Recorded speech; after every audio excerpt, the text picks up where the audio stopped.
Xin chào tất cả mọi người nha, chào mừng mọi người quay lại với kênh Kỹ thuật xe. Thì ở đây mình đang kiểm tra chiếc Kia Morning ha. Nó không có phun nước được. Mình đang bật lên là phun nước phía trước cũng như là phun nước phía sau cũng không được ha. Thì mình sẽ tiến hành mình kiểm tra cái phần motor. Thì cái motor nằm cái hốc của bánh xe bên phải nè, dưới cái bình nước. Một cái motor nó sử dụng cho cả phía trước và phía sau luôn ha. Rồi đây là cái dắt điện ha. Thì cái dắt điện này là nó có 3 chân nè, nó vô cái bơm nước. Thì cái dắt điện này nó dành đây cái bơm nước chúng ta. Dắt điện 3 chân thì có hai bên này, một bên là dành cho cái gạt mưa phía sau, cái phun nước phía sau ha, một cái là cái phun nước phía trước, nên là nó sẽ có một cái chân là chân âm, hai chân còn lại chân dương ha. Khi ta bật gạt mưa phía trước á, thì nó có con dương xuống để quay motor bơm nước phía trước, bật phía sau thì có chân dương ở phía sau á. Giờ mình tiến hành mình đo á. Ở đây nó có các cái dây nè, dây màu đen là dây mát nè, còn dây màu đỏ là dây gạt mưa phía trước, còn dây màu vàng là dây gạt mưa phía sau. Thì giờ tiến hành mình đo ha, một đầu đồng hồ mình đo ha.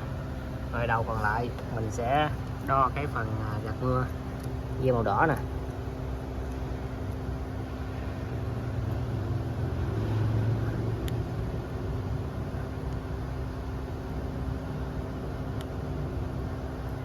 Rồi sau đó sẽ bật gạt mưa để bật cái đồng hồ lên, để mình bật cái đồng hồ lên cái đạp ăn đo von này. Thì có một tay nên cũng khó, nó vuột ra rồi, để mình gắn lại.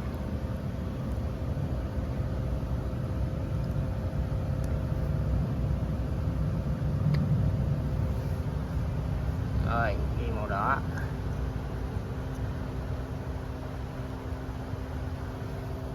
dây đỏ dây bìa ha.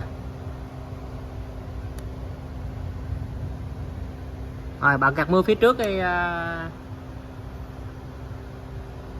phun nước chứ, phun nước phía trước.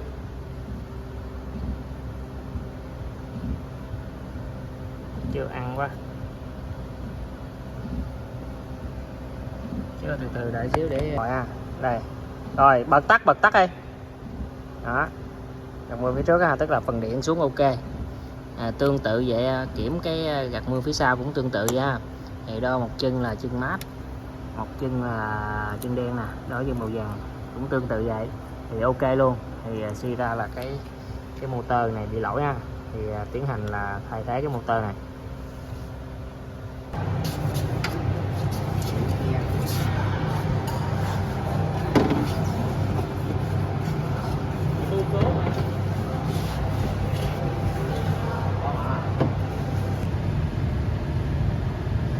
Rồi sau khi sửa xong nha, sửa